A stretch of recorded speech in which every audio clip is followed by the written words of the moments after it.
This podcast is intended for an adult audience. Please be aware that some of the content discussed may be triggering. Listener discretion is advised.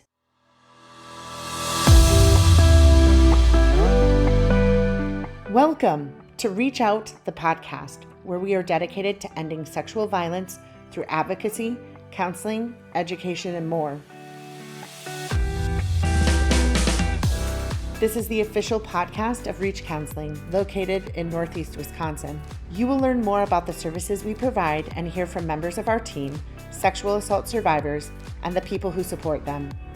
We are so glad you're joining us today and would love to connect with you further. You can find out more about us by going to reachcounseling.com.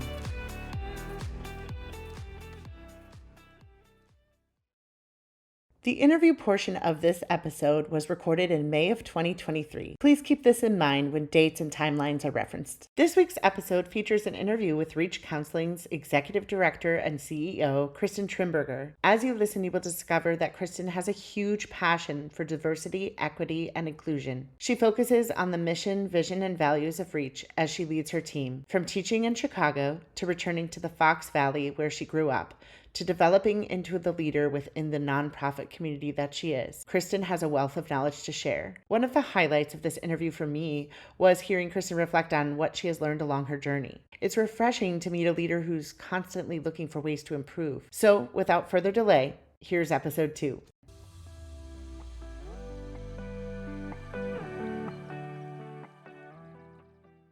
Thank you for being here today. Thank you for having me, Jessica. So can you talk a little bit about your time here at Reach, how you got involved, how long you've been here? Back during the pandemic, so during the summer of 2020, I had a recruiter connect with me who had actually mentioned Reach Counseling in this position. My entire career has been nonprofit, and so even though I had not heard of Reach Counseling at that time, I was really, really interested in the opportunity. And then once I was able to connect with the recruiter, the board of directors, their hiring committee, I really, really became passionate about the mission and the work that Reach was doing in our community because it's so impactful. And so I joined in July of 2020. I've been here just over 2.5 years, and it has really been a phenomenal experience. The organization has gone through tremendous growth during that time. So with the increase in the demand for our services, all 4 of our program areas have significantly grown. We've added staff to each of our teams.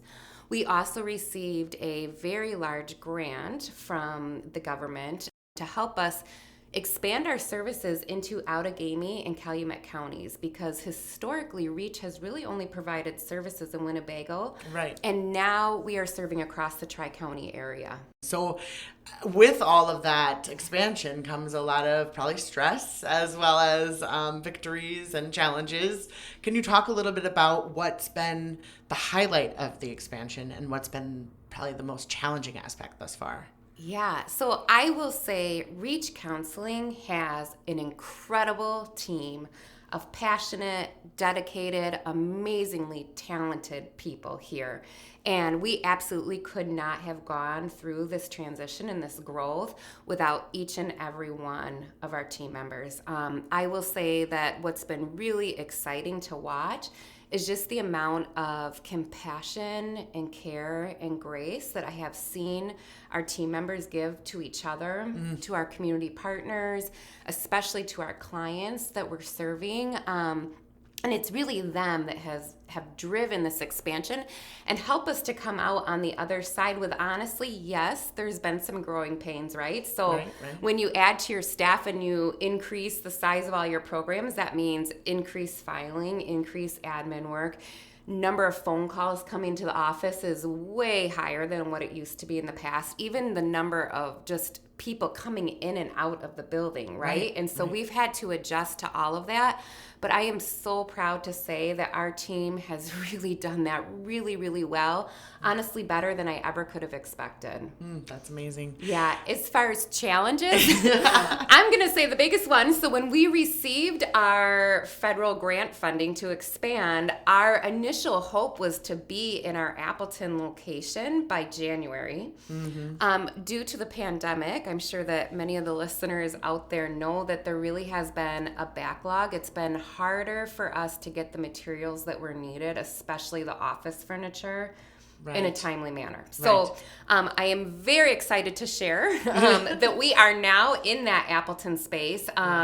Our prevention education team, our advocacy team, they are already popping in and out of there, serving clients there. Starting June 1, our therapists will be over there, and it's just a really exciting time. But I will say that's been a challenge because, along with the opening of this second location, having that unknown of when we'd actually be set up and have our furniture physically there and our team physically there. Chairs to sit in. Yes, chairs to sit in. That has been challenging, but again, I think we've been able to adjust really smoothly. Talk a little bit about, one thing that I've heard a lot in particular about you is that since you came on board, things have changed in a really positive way in the last 2.5 years. Can you talk a little bit about how you went about, when an organization's been around since 1976, obviously the culture and society has changed in so many ways, and this organization has had to navigate a lot of change. So how did you come in and keep what was really working, but also adjust what needed to be addressed, or how did you go about doing that? Because I've heard that you've done a really great job with that, not only from staff members, but also from board members and from volunteers. That's a common theme that's come up about you. Oh, well, thank you for sharing that. Yeah. Thank you for those kind words. I really appreciate that. It means a lot to me. 2020 was an interesting time to take over leadership of an organization. We were in the midst of the pandemic. There was a lot of unknown. There was a lot of fear. There were also some really significant social justice issues that were playing out in the United States specifically, and even within our own local community. Right. And so one thing that I truly believe, our vision is to be able to end and prevent sexual violence from happening. Right. And really, in order to be able to do that, we also need to have a good understanding of anti-racism, anti-Blackness, because it goes hand in hand. In order for us to be able to prevent and stop violence in any form, we also need to be able to prevent and stop racism in any form. And so when I started at Reach Counseling, our board, our executive committee, we had a lot of in-depth discussions around that. And at that time, we were also beginning to embark on a really thorough strategic planning process. And we knew that having that anti-racism piece be a part of that strategic plan would be absolutely necessary for us to be successful in achieving our mission. Right. And so with that, our team here, we developed some cultural values. So when you look at the word REACH, our values represent the name of our organization. So we have respect, empowerment, accountability, collaboration, and healing. And those values guide our daily work. And we take time during every day, and actually we have all staff meetings. Our entire staff meets bi-weekly. And as a part of those meetings, we do what we call our vision, mission, and value highlight. And at that time, it's a time for peers to really acknowledge the great work that they're seeing from their colleagues and talk about how that work demonstrates our values here at Reach. And so we've been very intentional over the last 2.5 years to ensure that we were communicating our values internally and externally, and that we were really demonstrating them in everything that we do. Along with that, our board, so this really came from top leadership at the organization, and our leadership team here, and then our entire team, we decided to invest a significant amount of not only financial resources, but really time and energy into our anti-racism journey. Back in the fall of 2020, we started working with our anti-racism consultant. Her name is Dorothy Enriquez, and she is with the Elevate Collective. Dorothy has worked alongside all of us to help transform all of all of us have a better understanding right now, every single person on our team, of what it means to be anti-racist than what we all did when we embarked on that journey. And so every other month, Dorothy will work with our entire team, and really she provides executive coaching to me. And we talk during that time about any relevant issues that are going on within our organization. And that can be between coworkers, that can be something that's going on maybe between one of our team members and a client. It can be something relevant that we're experiencing with one or more of our community partners. It can be something that's relevant to social justice issues that are taking place right now. And we tailor a curriculum and discussion and exploration of a topic or many topics during that all-staff session to help us all grow and to become better at the anti-racism portion of our work. And so we've been doing that now the last 2.5 years. Simultaneously, we developed some affinity groups.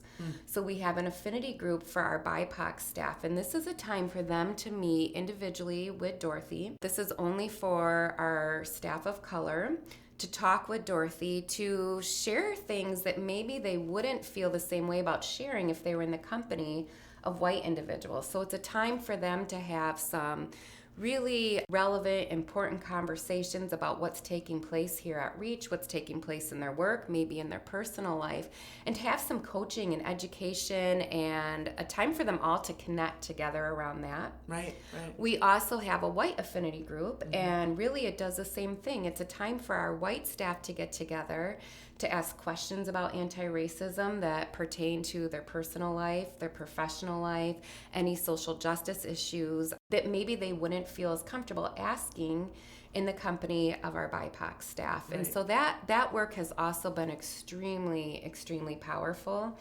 As part of our strategic plan, each of our team members are required throughout the year to participate in individual learning, continued diversity, equity, and inclusion learning opportunities. We track that, we record it at each of our staff meetings. Once somebody has participated in a training, they actually report back to our entire staff on what it is that they've learned. And how that's impacting their work and how it can impact all of our work. Another thing that we do that has been really, really beneficial is at each of our staff meetings, one of our team members will volunteer to lead what we call a DEI moment.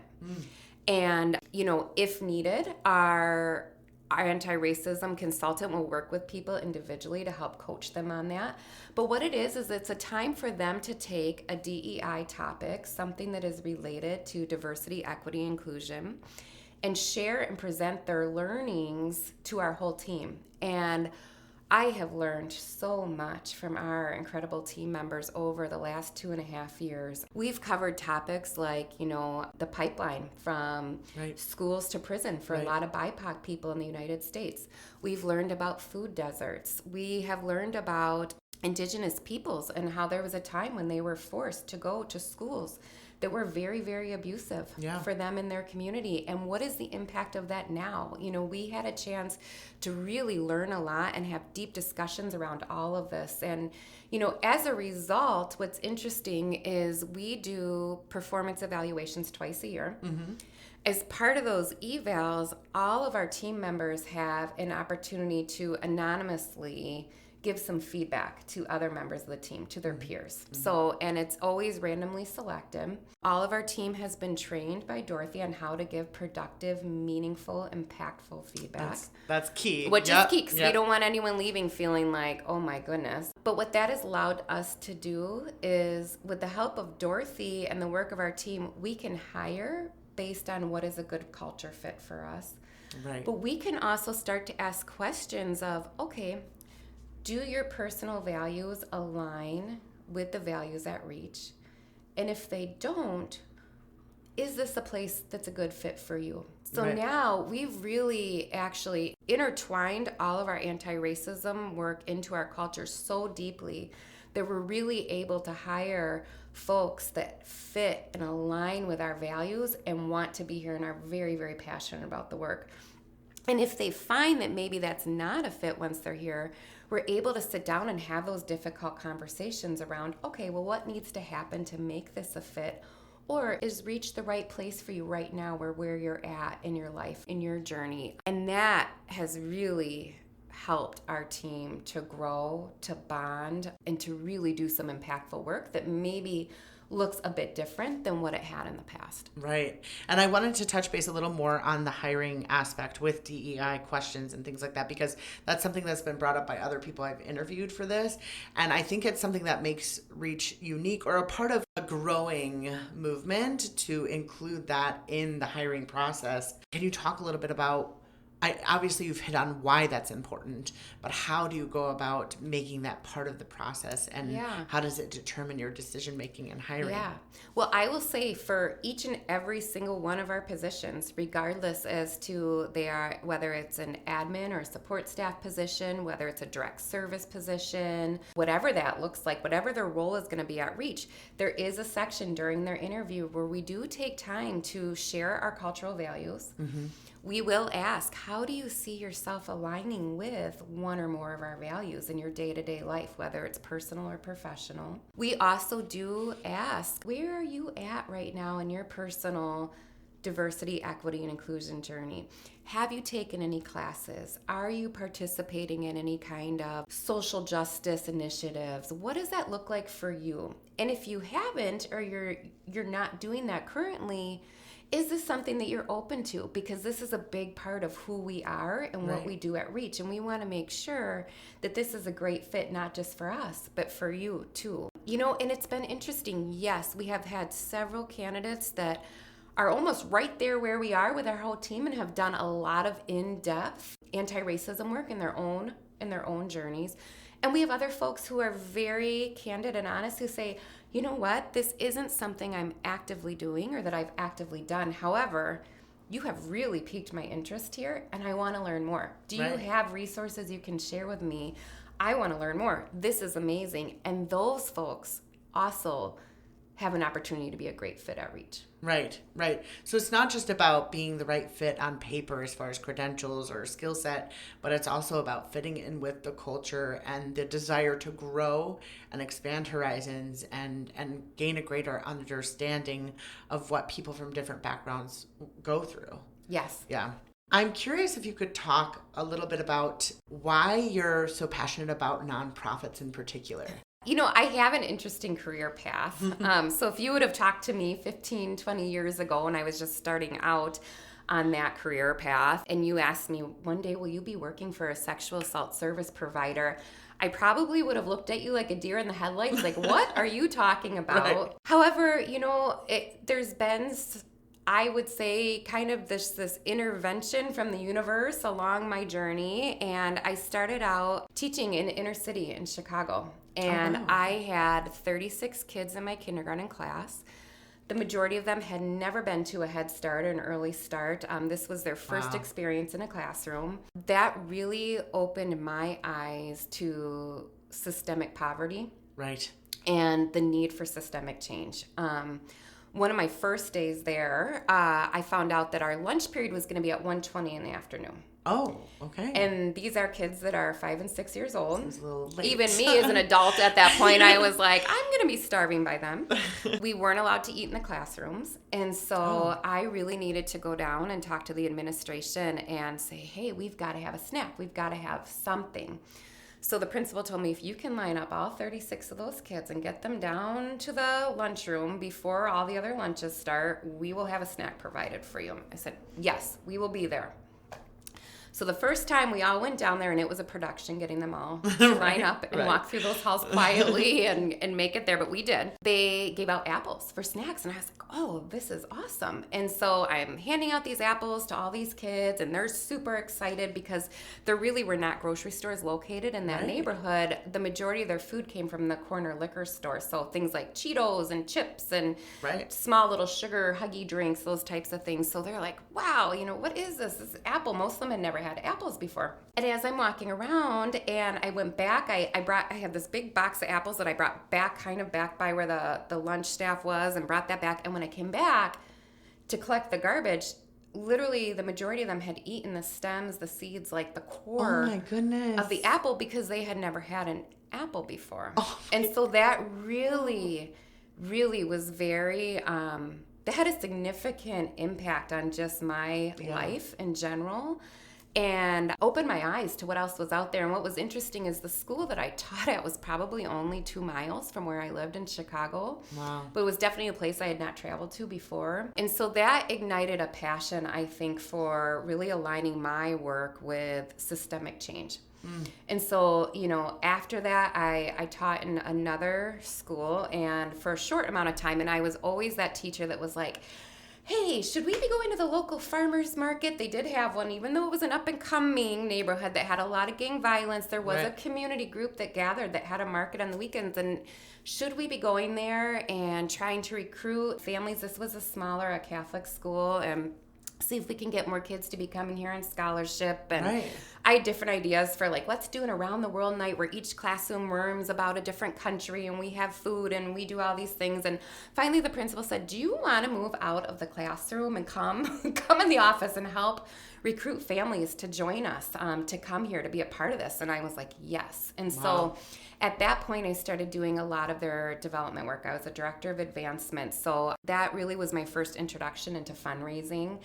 The school did a really large gala, an annual event that I played a big role in. And at that time, the school was also running simultaneously a capital campaign to make some building expansion and improvements. And I really enjoyed that job a lot. And actually, I keep in touch with a lot of the kids. Now some of them, the majority of them had immigrated here from Puerto Rico, and many of them now are graduating college, and they're the first members of their family to graduate high school in the United States and then also pursue a college education. So it's been really cool to still be connected with all of them through social media and really see those important milestones, not only just for them, but for their family members too. And so after that position, my family, we relocated here to the Fox Valley. I was from the area, I went to high school here. And I started working at the Building for Kids, the Children's Museum, and was really fortunate that at that time the museum had a very strong board. And so I was able to work really closely with a lot of mentors from our community and learn things about strategic planning and financials for nonprofits and financial reporting, and was able to later carry that with me as the executive director at St. Vincent de Paul, and then again here to Reach Counseling. Wow, I had no idea about your background in teaching and all of that. Yeah, It's been an interesting path, but I will say every position that I have held has really taught me a little bit more and helped me to get to where I am today, to be able to work and partner with our team here at Reach and to be able to see the success that we're having. Yeah.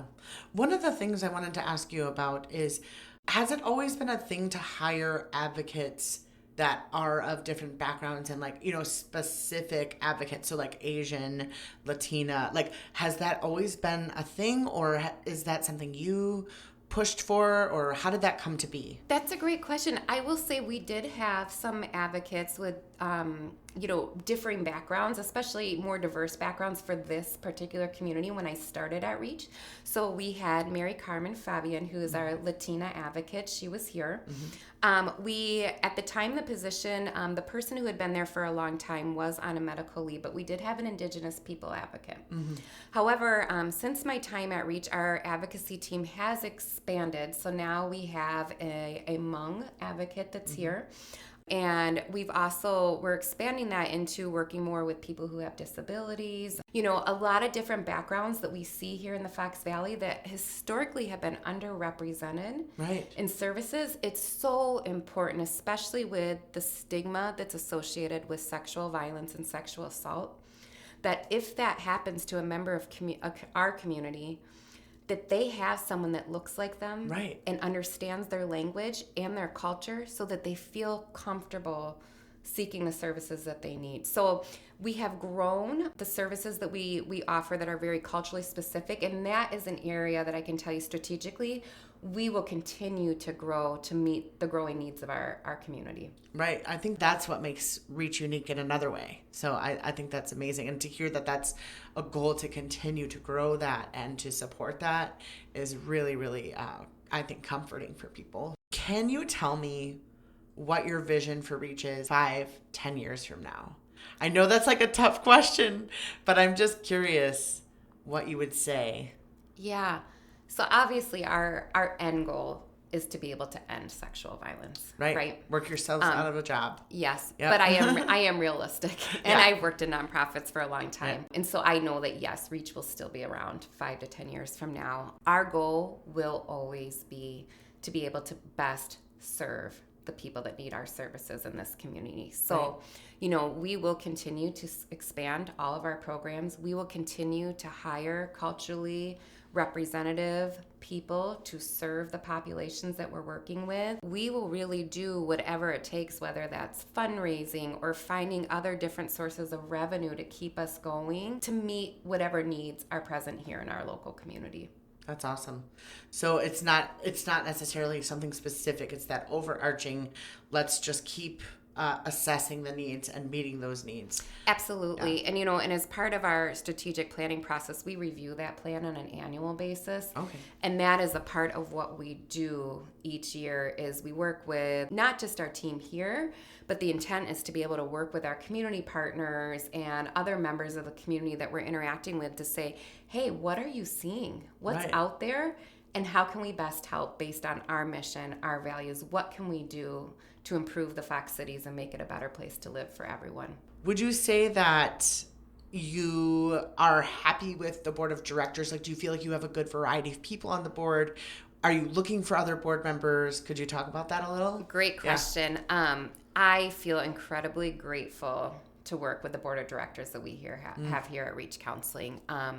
So we have an outstanding board of directors at this point in time. We are always looking, though, for team members to come and join the work that we're doing. And so if there's someone out there that's listening that has, time, talent, they want to share and they want to be a part of this work, absolutely, please reach out to me. My name is Kristen Trimberger. My email address, my phone number, where I'm on Reach Counseling's website. Always looking to recruit new talent, new ideas, fresh energy. But yes, we are very fortunate.